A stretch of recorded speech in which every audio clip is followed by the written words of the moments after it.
भारत के prime minister पहुंचते हैं मलेशिया अपने 2 दिनों की यात्रा पर और जिस तरीके से वहां उनका वेलकम किया गया वो पूरी दुनिया ने देखा। और सलामत देतांग ये टर्म, ये सेंटेंस बहुत ट्रेंडिंग है, बहुत न्यूज में बना हुआ है। तो क्या मतलब होता है इसका, सलामत देतांग का? अगर मैं आपसे कहूं सलामत देतांग तो आप इसका क्या मतलब निकालेंगे? और ये इंडियन प्राइम मिनिस्टर की मलेशिया की विजिट किस तरीके से भारत के लिए बहुत इंपॉर्टेंट है, जियोपॉलिटिकल एरिया में इसके क्या मायने हैं, और भारत के प्राइम मिनिस्टर श्री नरेंद्र मोदी ने और मलेशिया के प्राइम मिनिस्टर ने दुनिया को कौन सा मैसेज यहां से दिया। तो आइए चलिए आज के सेशन की शुरुआत करते हैं। तो आप सबको मैं सलामत देतांग कहता हूं और मेरी तरफ से आप सबको जय हिंद। अभी जो टर्म मैंने यूज किया सलामत देतांग, इसका क्या मतलब है? आप सब बहुत सरप्राइज हुए होंगे कि ये सलामत देतांग वर्ड में क्या यूज कर रहा हूं। दरअसल सलामत देतांग का मतलब होता है वेलकम। तो मैं आप सबको अपने सेशन में, आप सबका मैं स्वागत करता हूं। You all are welcome in my this session. तो आप सबको मेरी तरफ से एक बार फिर सलामत देतांग।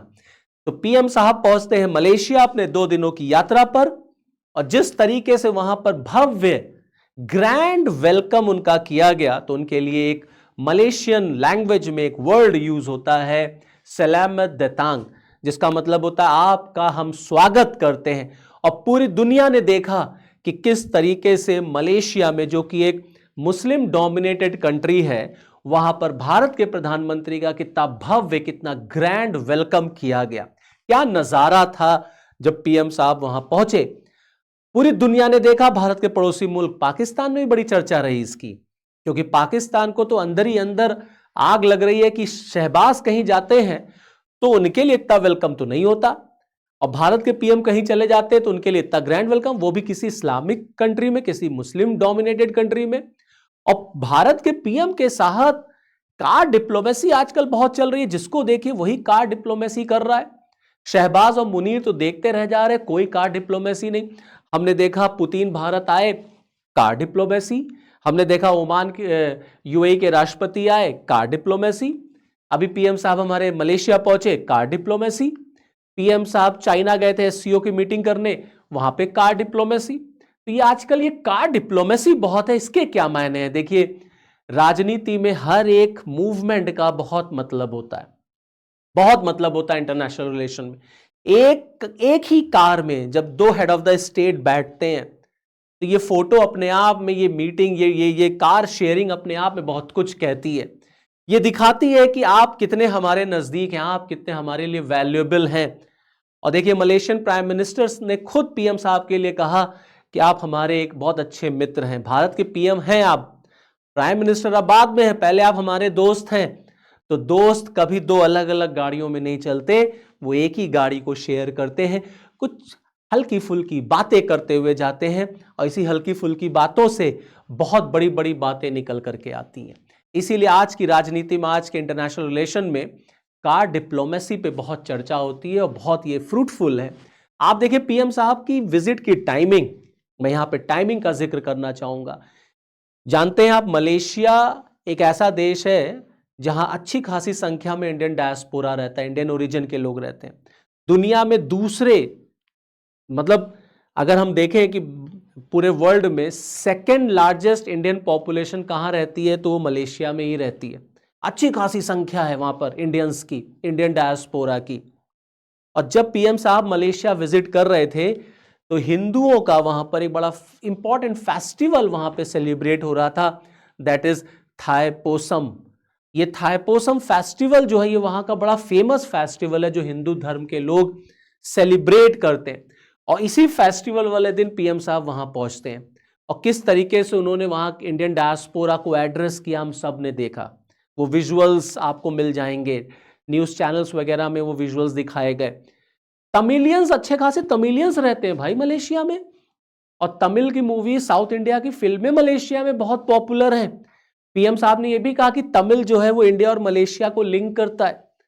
तो यहां इंडिया का ये विजिट, पीएम साहब का ये विजिट 2 दिनों का, ये बहुत मायने में, मतलब कई मायनों में बहुत इंपॉर्टेंट है, क्योंकि यहां एक नहीं 16 इंपॉर्टेंट एग्रीमेंट साइन किए गए। देखिए, हमने एजुकेशन से लेके, सेमीकंडक्टर से लेके, टेररिज्म से लेकर के रिन्यूएबल एनर्जी से लेके, इन्वेस्टमेंट से लेकर के, मिलिट्री, ज्वाइंट मिलिट्री एक्सरसाइजेस से लेकर के कई एरियाज को हमने टच किया है अपने इस विजिट में।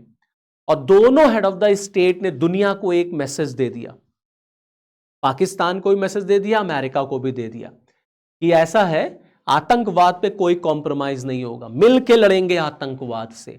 No compromise, no double standard on terrorism. Terrorism, terror in any form should be condemned. आतंकवाद किसी भी रूप में हो वो आतंकवाद है, उसकी आलोचना होनी चाहिए। कोई दोहरा चरित्र नहीं चलेगा, नो डबल स्टैंडर्ड। तो पाकिस्तान को मैसेज दे दिया गया कि जो तुम आतंकवाद को पालते हो, पोसते हो, वो नहीं चलेगा। दुनिया तुम्हारा साथ नहीं देगी, दुनिया भारत का साथ देगी when it comes to terror. और अमेरिका जो डबल स्टैंडर्ड फॉलो करता है आतंकवाद को, गुड टेररिज्म, बैड टेररिज्म कहता है। अपने देश में आतंकवादी हमला हुआ तो आतंकवाद, कहीं और हमला हो गया तो वो आतंकवाद नहीं, ये नहीं चलेगा। टर्की, जब पाकिस्तान में कुछ हमला हो गया तो टेररिज्म, भारत में हो गया तो वो एक इंसिडेंट है, वो एक इवेंट है, वो आतंकवाद नहीं है। तो इस तरीके से काम नहीं होगा। ये बहुत इंपॉर्टेंट मैसेज मोदी जी ने और मलेशियन प्राइम मिनिस्टर साहब ने यहां एक साथ दिया। अब हम उस पॉइंट पे आते हैं कि वाई मलेशिया, भारत के लिए मलेशिया क्यों इंपॉर्टेंट है। तो आप मलेशिया का जियोपॉलिटिकल जो लोकेशन है उसको ऑब्जर्व करिए। देखिए, यह है आपका मलेशिया, यह है साउथ चाइना सी, ओके। ये थाईलैंड है, इसके ऊपर आप चले आएंगे अगर आप, तो आप देखेंगे म्यांमार है, फिर ऊपर पूरा नॉर्थ ईस्ट है। ये पूरा रीजन है गेटवे टू आसियान, ये पूरा रीजन है gateway to look east policy. Bharat की फॉरेन पॉलिसी में पूरब की ओर देखो, लुक ईस्ट पॉलिसी का एक इंपॉर्टेंट कंपोनेंट है मलेशिया। मलेशिया कोलालंपुर पहुंच करके हमने अपने लुक ईस्ट पॉलिसी को और धार दी है, उसको और हमने रिफाइंड किया है। और ये जो आप रूट देखते हैं, ये देखिए, ये मलेशिया है, ये इंडोनेशिया है, सिंगापुर है। ये जो आप रूट देख रहे हैं, ये है street of Malacca. Global trade का 40% ट्रेड यहीं से होता है, इस पूरे रूट से। ये पूरा रूट जो मैं आपको दिखा रहा हूं, स्ट्रीट ऑफ मलक्का से। और जिस देश का इसके ऊपर डोमिनेंस होगा, अब आप समझ लीजिए इकोनॉमिकली वो कितना पावरफुल होगा और इकोनॉमिकल फील्ड में उसका डोमिनेंस कैसे होगा। चाइना हर जगह पाया जाता है, हम सब जानते हैं, चाइना इज एवरीवेयर। चाइना इस साउथ चाइना सी को लेकर के इन देशों के साथ कॉन्फ्लिक्ट में है, वो इनसे नहीं पड़ती चाइना की। हालांकि वो है हर जगह, यहां पे भी है, यहां पे भी, हर जगह उसका इन्वेस्टमेंट है। और ये जो स्ट्रीट ऑफ मलक्का है, ये चाइना के ट्रेड का मेजर ट्रेडिंग रूट है, यहीं से उसका मेजर ट्रेड होता है। तो भारत, अब आप समझ लीजिए, अगर मलेशिया, इंडोनेशिया ऐसे देशों के साथ अपने रिलेशंस मजबूत रखता है, तो स्ट्रीट ऑफ मलक्का पर शासन करना या राज करना या उस पर रूल करना, ये कोई बहुत बड़ी बात नहीं होगी। तो इंडिया के एक्सपोर्ट के लिए ये एक सेफ पैसेज होगा हमारे लिए, साउथ चाइना सी होते हुए जापान वगैरह तक जाना। तो इस वजह से इसकी लोकेशन बहुत इंपॉर्टेंट है। और जो मैं आपसे कह रहा था कि this Malaysia is known as gateway to Myanmar, आप देखिए ये सब आपके आसियान कंट्रीज हैं। So Malaysia is known as a gateway to ASEAN that is association of South East Asian nation. अब आप देखेंगे पूरा आसियान कंट्रीज हैं, ये ब्रूनेई, ये सिंगापुर, ये मलेशिया, ये कंबोडिया, ये Vietnam, Thailand, Laos, Myanmar, Indonesia, ये सब कितनी बड़ी मार्केट है, ये इकोनॉमिकली कितनी बड़ी मार्केट है। तो भारत इस पूरे बाजार को यूज करना चाहता है। अब आप समझिए हमारा एक्सपोर्ट कितना बढ़ेगा। Still India is not a permanent member of ASEAN. ASEAN की मीटिंग होती है, हमें बुलाया जाता है, हम जाते हैं, इंडो आसियान समिट होता है, बट भारत आसियान का परमानेंट मेंबर बनना चाहता है। Economically this region is very important for India. Look east policy के लिए ये रीजन बहुत इंपॉर्टेंट है। तो हमारी लुक ईस्ट पॉलिसी तभी सक्सेसफुल होगी जब इंडिया यहां पर एक्टिव रोल प्ले करेगा, और वो तभी होगा जब इन कंट्रीज के साथ आपके रिलेशन अच्छे होंगे। That's why this visit is very important for the implementation of look east policy for India. बात समझ रहे हैं। साथ ही साथ आप देखें कि ये जो विजिट हुई है पीएम साहब की, पीएम साहब मलेशिया जो कि एक मुस्लिम डोमिनेटेड कंट्री है, और आप देखिए कुछ दिन पहले हमारे अजीत डोभाल साहब, एनएसए साहब सऊदी अरेबिया गए हुए थे। तो दरअसल भारत इस समय लगातार गल्फ कंट्रीज के साथ, मुस्लिम कंट्रीज के साथ अपने रिलेशंस एस्टैब्लिश करने में लगा हुआ है। और बेहतर, जिस तरीके से मिडिल ईस्ट में क्राइसिस है, टेंशन है, तो इंडिया को इस पूरे रीजन में अपने आप को और एक्टिवली इन्वॉल्व करना है। तो लगातार हम अपने इस रिलेशंस को, एस्टैब्लिशमेंट को मुस्लिम कंट्रीज के साथ हम और बेहतर पे बेहतर किए जा रहे हैं। इसीलिए आप देखिए पीएम पहुंचे मलेशिया और अजीत डोभाल साहब पहुंचे सऊदी अरेबिया। और पाकिस्तान कहां गया? तो पाकिस्तान गया आतंकवाद हमले में, क्योंकि जिस दिन ये विजिट हुई पीएम साहब की, उसी दिन आप देखेंगे पाकिस्तान में शिया मस्जिद में एक ब्लास्ट हो गया, एक फिदाइन अटैक हो गया, 30 से ज्यादा लोग उसमें मारे गए, 200 से ज्यादा लोग घायल हो गए। तो पाकिस्तान परेशान है आतंकवाद से डील करने में, वो परेशान है अपने इंटरनली मैटर, वो परेशान है बलूचिस्तान को लेके, वो परेशान है खैबर पख्तूनख्वा को लेकर के। और भारत लगातार अपने रिलेशंस हर देश से और स्ट्रॉन्ग करता चला जा रहा है। हमारे रिलेशन गल्फ कंट्रीज के साथ और बेहतर हो रहा है। तो एक तरफ we are working on look east and side by side we are working on look west policy also. तो पाकिस्तान का जो सपना था इस्लामिक नाटो बनाने का, बहुत न्यूज में था ये, कि धर्म के आधार पर पाकिस्तान सारे देशों को जोड़ना चाहता था। आओ सारे मुस्लिम ब्रदरहुड, जितने मुस्लिम कंट्रीज हैं सब एक हो जाओ, समझ रहे, सारे मुस्लिम नेशंस को एक करके इस्लामिक नाटो बनाना। सऊदी के साथ उसने डिफेंस पैक्ट भी कर लिया। टर्की ने इंटरेस्ट दिखा दिया कि हम भी आएंगे, बड़ा खुश हुआ पाकिस्तान। बाद में क्या हुआ?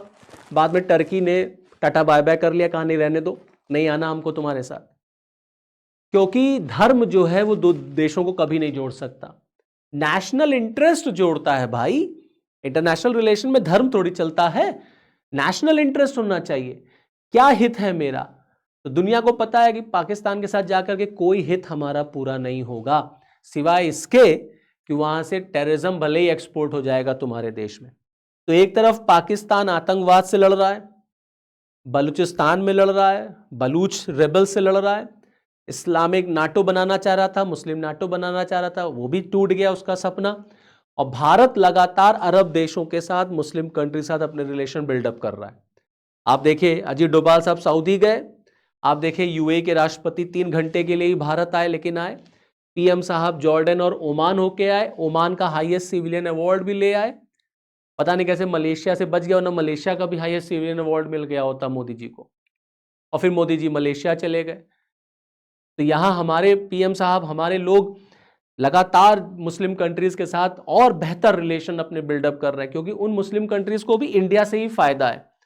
और एक मजे की बात सुनिए कि हमने अभी रिसेंटली लगातार कई देशों के साथ फ्री ट्रेड एग्रीमेंट साइन किया, सुना ही होगा आपने।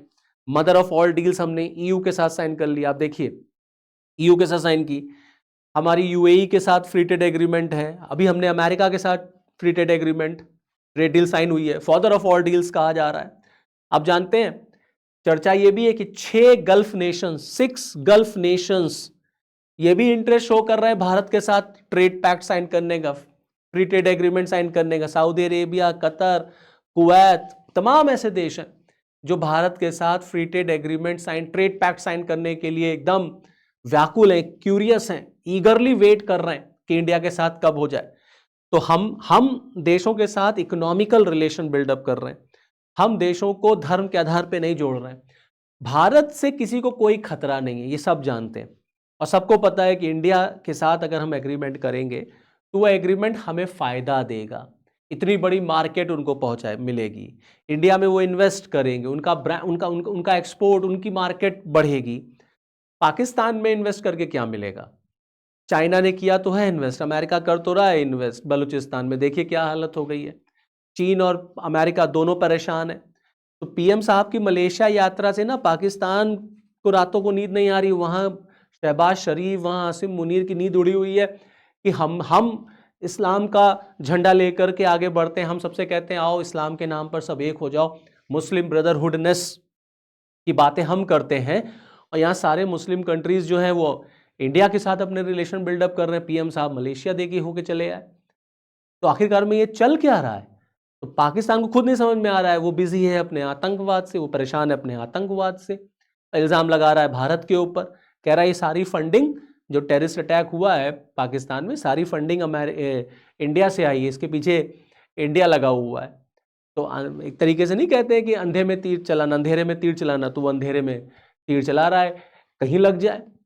दरअसल इंटरनेशनल रिलेशंस ना धर्म से नहीं चलता। इंटरनेशनल रिलेशंस जो चलते हैं वो अपने कॉमन इंटरेस्ट से चलते हैं, अपने जियो पॉलिटिकल इंटरेस्ट से चलते हैं, कहाँ किसका कौन सा इंटरेस्ट है। तो नेशनल इंटरेस्ट डोमिनेट करता है इंटरनेशनल रिलेशंस में, रिलीजन थोड़ी डोमिनेट करता है।